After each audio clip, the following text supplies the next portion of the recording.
సరే మీరు మామూలుగా మీ రాజకీయంగా మీరు తెలుగుదేశంలో ఎమ్మెల్యే అయ్యారు. తర్వాత చాలా కాలం ప్రయాణం చేశారు. ఎన్టీఆర్ అంటే అభిమానం ఉంది. అలాగే కృష్ణా జిల్లా మన సిటీ అధ్యక్షులు చేశారు. విజయవాడ విజయవాడకి అధ్యక్షులు చేశారు. కార్పొరేషన్ చేశారు. తర్వాతేమో మీ సామాజిక వర్గం అంతా మ్యాక్సిమం తెలుగుదేశం పట్లే ఉంటారు 99%. అటువంటిది మీకెందుకు చంద్రబాబు మీద అంత వ్యతిరేకత ఎందుకు వచ్చింది? జగన్ పట్ల అంత అభిమానం ఎందుకు పెరిగింది? చంద్రబాబు అనేవాడు అందరూ అనుకున్నట్టు అక్కడ అతని బుర్రలో ఏమీ లేదండి, మట్టి తప్ప. అతనంతా అధికారుల మీద డిపెండ్ అయ్యి చేయటం తప్ప సొంతగా ఏది ఉండదు. అతను విజన్ అతను రాశాడా ఏంటి? విజన్ 2020 మెకాంజీ అని అతను పిలిపించి రాసుకున్నాడు. అతనికి అంత ఫీడ్బ్యాక్ కొంతమంది ఐఏఎస్ ఆఫీసర్లు, కొంతమంది మిత్రులు వాళ్ళు ఉంటారు. ఈ కరప్షన్ కూడా ఎట్టా చేయాలని అన్నీ కూడా ఆయనకి అట్నుంచే వస్తాడు. ఆయనలో ఇదేంటంటే కొడుక్కి తండ్రికి తేడా. చంద్రబాబు ఎలక్షన్లు వచ్చేటప్పటికి ఈ ఆఖరి నిమిషం దాకా తన దగ్గర ఎంత డబ్బులు ఉంటే అంత వడ్డుతాడు ఎవరికి క్యాండిడేట్లు. వీడు ఇప్పుడు దాచుకోవడం మొదలుపెట్టారు. డబ్బులు తీయడానికి ఇష్టపడలేదు. తీరు దాచుకోవడం ఎక్కువ, అభ్యర్థులకు ఇవ్వడం తక్కువ. అది నష్టం కదా మరి. అవును. సో నేను అంటుంది, చంద్రబాబు మీరు తెలుగుదేశంలో మీరు ఎమ్మెల్యేగా అయ్యి ఉండి ఎన్టీఆర్ పట్ల అభిమానం కూడా ఉండి, తర్వాత మీ సామాజిక వర్గం 99% టీడీపీ అభిమానంగా ఉండి, అందులో కృష్ణ జిల్లా కూడా అటువంటిది. ఈ నేపథ్యంలో నుంచి మీరు టీడీపీకి వ్యతిరేకంగా చంద్రబాబుకు వ్యతిరేకంగా ఎందుకు మారారంటున్నారు? చంద్రబాబుకి మొదటి నుంచి వ్యతిరేకనేనండి నేను. అవన్నీ ఇప్పుడు ఎన్టీ రామారావు గారు పెట్టిన స్కీములన్నీ మద్యపాన నిషేధమే తీసుకుందాం. 96లో అధికారంలో రాగానే తను అసలు నేను ఎన్టీఆర్ కన్నా మనగాడిని అని చెప్పి పర్మిట్లు ఇస్తే, ఎన్టీ రామారావు తాగడానికి పర్మిట్లు ఇస్తే ఆ పర్మిట్లు కూడా రద్దు చేశాడు చంద్రబాబు. మళ్ళీ 96 ఎలక్షన్ అయిపోగానే, పార్లమెంట్ ఎలక్షన్ అయిపోగానే మళ్ళీ అన్నీ మామూలే. మద్యపాన నిషేధం ఎత్తేసాడు, 2 రూపాయల కిలో బియ్యం ఎత్తేసాడు, పవర్ టారిఫ్ ఎంత అది ఎత్తేసాడు. అన్నీ ఒకటి కాదండి, అన్నీ రివర్స్ అయిపోయాడు. అతను మామూలుగా గ్లోబలైజేషను, వీటికి క్యాపిటలిస్టిక్ మెంటాలిటీ నేను ప్రత్యక్షంగా చెప్పగలను. అతనికి విద్య వైద్యం ప్రైవేట్లోనే ఉండాలి. అతని అంతరంగం మనసులో కాలేజీలు కానీ స్కూళ్ళు కానీ అంతా ప్రైవేట్లోనే ఉండాలి. గవర్నమెంట్కి అసలు ఏం పని ఉండకూడదు, గవర్నమెంట్కి ఏం సంబంధం లేదు, గవర్నమెంట్ ఉద్యోగస్తులు ఎక్కువ ఉండకూడదు, వాళ్ళందరం తీసేయాలి. అదే రిసోర్స్ పర్సన్స్ ఇప్పుడు ఏదో పెట్టి అవుట్సోర్సింగ్ అనేది ఇంట్రడ్యూస్ చేసిన చంద్రబాబు నాయుడే. ఇక వాటి మీద డిపెండ్ అయిపోయి వాళ్ళకి ఏదో కొంచెం కళ్ళు తుడిచే కంటి తుడుపుగా కొంత జీతాలు ఇవ్వటం, పని చేయటం, మళ్ళీ ఇంకోళ్ళు చేసుకోవటం. అవన్నీ చంద్రబాబు నాయుడు మనస్తత్వాలు నాకు నచ్చదండి. అతను అన్నీ వేరే ఎప్పుడు ఏం మాట్లాడతాడో తెలియదు. ఎన్టీఆర్కి ఆయన ద్రోహం చేసినట్టేనా? మామూలు ద్రోహమా? రాజేంద్ర భాస్కర్ గారు ఏం ద్రోహం చేశాడు? కనీసం గవర్నమెంట్ ఫామ్ చేయడానికి వెళ్ళాడు, తీశాడు, అంతా అయిపోయింది. అంతకన్నా ద్రోహం ఏం చేయలే. ఎవరు గద్దె ఇది చేసింది central government, Congress party government. అది ఇందిరాగాంధీ నాయకత్వంలో జరిగింది. ఈయనేం దించలేదు కదా, ఈయనే పదవి నుంచి తొలగించలేదు కదా భాస్కర్ గారు. వీడు వేరండి. అంటే చంద్రబాబు పట్ల మీ వ్యతిరేకత పెరగటంలో ఎన్టీఆర్కి ఆయన ద్రోహం చేశాడని ఒక పాయింట్ కూడా ఒకటి ఉందని చెప్పాలా? అంత కాదండి, ప్రవర్తనే ఇదండి. మొదటి నుంచి మీకు నచ్చడు, అసలు నమ్మకస్తుడు కాదండి. అన్ని అబద్ధాలు, అన్నీ ఇది అంత కార్పొరేట్ స్టైలు, గ్లోబలైజేషన్ వీటి మీదే ఎక్కువ ఉంటాడు. ఎన్టీఆర్ వెళ్ళిపోయిన తర్వాత కూడా పార్టీలో కంటిన్యూ అయ్యారుగా. అప్పుడే కదా నేను పార్టీ అధ్యక్షుడిని అయిన, అంత ఎన్టీఆర్ ఉండగా నేను అవ్వాలి. అదే అంటారు మరి. అలాంటప్పుడు మీరు ఆయన చంద్రబాబు ఉన్నప్పుడే మీరు అధ్యక్షుడు అయ్యారు. ఈ చంద్రబాబు నన్ను చూసి ఇచ్చేసి ఇవ్వలేదు. నాకు హరికృష్ణ నేను చాలా సన్నిహితులు, బాగా సన్నిహితులు. హరికృష్ణను చూసి హరికృష్ణ కావాలి కాబట్టి, హరికృష్ణ ముఖ్యంగా అనుచరుడు, ముఖ్య స్నేహితుడు కాబట్టి ఇలా చేశాడు. సో మీకు అక్కడ టీడీపీలో ఎన్టీ రామారావు వెళ్ళిపోయిన తర్వాత కూడా మీకు కంటిన్యూ అవడానికి కారణం హరికృష్ణ వల్లనే మీరు కంటిన్యూ అయ్యారు.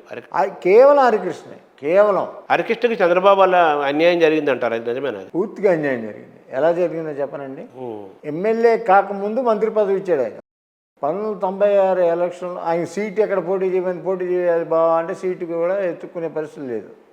ఆయన సజెస్ట్ చేసిన పని లేదు, అక్కడ చేయలా.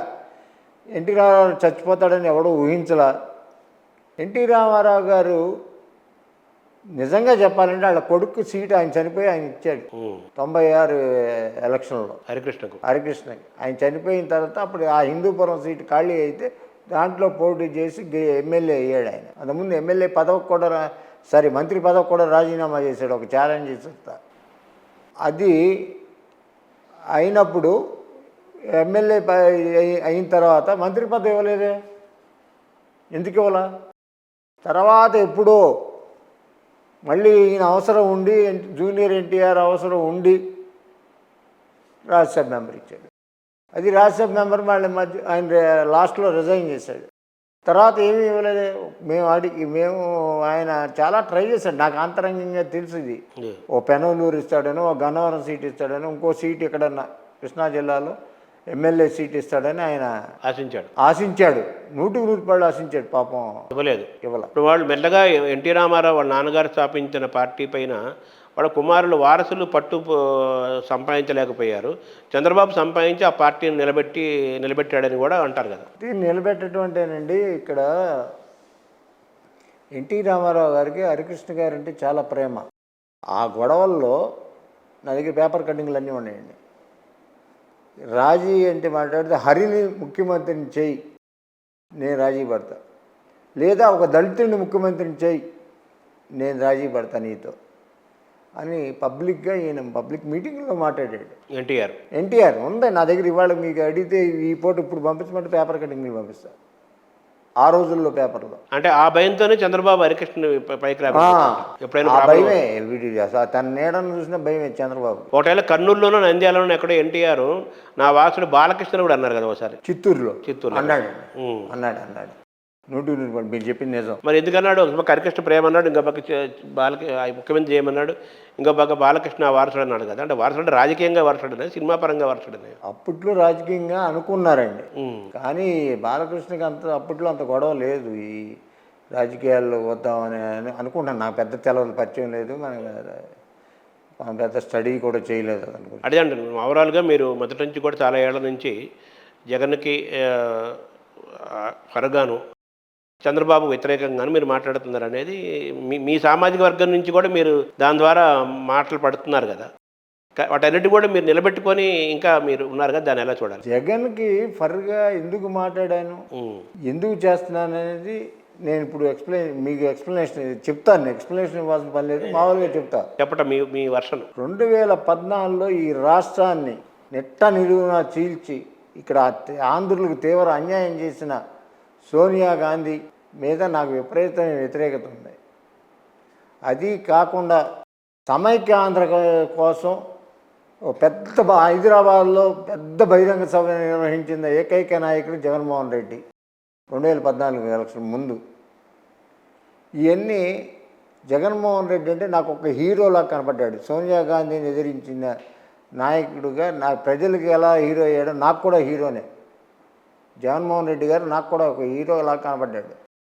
ఆ జగన్మోహన్ రెడ్డి గారు అంటే అప్పటి నుంచి ఇప్పుడు దాకా నాకు అదే అభిప్రాయం ఉంది. I like him. నేను అభిమానిస్తాను, నేను బలపరుస్తూ ఉంటా. ఏ చిన్న చిన్న తప్పులు జరిగినా రాజకీయ నాయకులు అనేది రాజకీయాల్లో జరుగుతూ ఉంటాయి. పెద్ద పెద్ద బ్లండర్లు ఇవన్నీ ఏమీ ఆయన చేయలే. వీళ్ళు అనవసరంగా ఈ పుకార్లు అవి పెట్టి జగన్ అటుంటే ఎంతమంది అనండి జగన్మోహన్ రెడ్డి గారు. నేను అట్ట అనుకున్నాను కళ ఒక ముందు, కలిసిన తర్వాత అమ్మో ఏంటి ఎట్టా చెప్పుకుంటారు బయట, ఇక్కడ ఏంటి నీ కలిసిన తర్వాత ఇట్టా ఉన్నాడు అన్న మాటలు కొన్ని వేల మంది ఉన్నారండి. అంటే బాగా రిసీవ్ చేసుకుంటాడు, బాగా పలకరిస్తాడు, బాగా రిసీవ్ చేసుకుంటాడు అనేది అది ప్రత్యక్షంగా కలిసిన తర్వాత కానీ తెలవాలి. అంటే జగన్ దూరంగా చూసేది వేరు, జగన్ దగ్గర నుంచి పరిచయం అయితే పలకరిస్తే వాళ్ళ అభిప్రాయం మారిపోయిందండి. అభిమానం పెరుగుతుందంటారు. పెరిగింది. మీరు అలా కలిసారా జగన్ని? నేను కలవటండి అనేక సార్లు. అదే అంటున్నా, అంటే మీ వ్యక్తిగత అభిప్రాయం అడుగుతున్నాను. నేను అనేక సార్లు కలిసాను. ఇప్పుడు నేను కలవకపోయినా మా అబ్బాయి కలుస్తూ ఉంటాడు ఎక్కువ. ఢిల్లీ వెళ్ళినప్పుడు కలుస్తాను. లేకపోతే ఫ్లైట్లోనే ఎక్కడో కలుస్తూ ఉంటాడు. అభిమానంగా పలకరించి నాయన ఎట్టా ఉన్నాడు అని అడుగుతాడు. ఫస్ట్ క్వశ్చన్ అదే అడుగుతాడు. సరే ఓవరాల్గా ఏంటంటే నువ్వు ఎట్టా ఉండవు, మీ నాయన ఎట్టా ఉన్నాడు అని అడుగుతాడు. అక్కడే మొదలు పెడతాడు.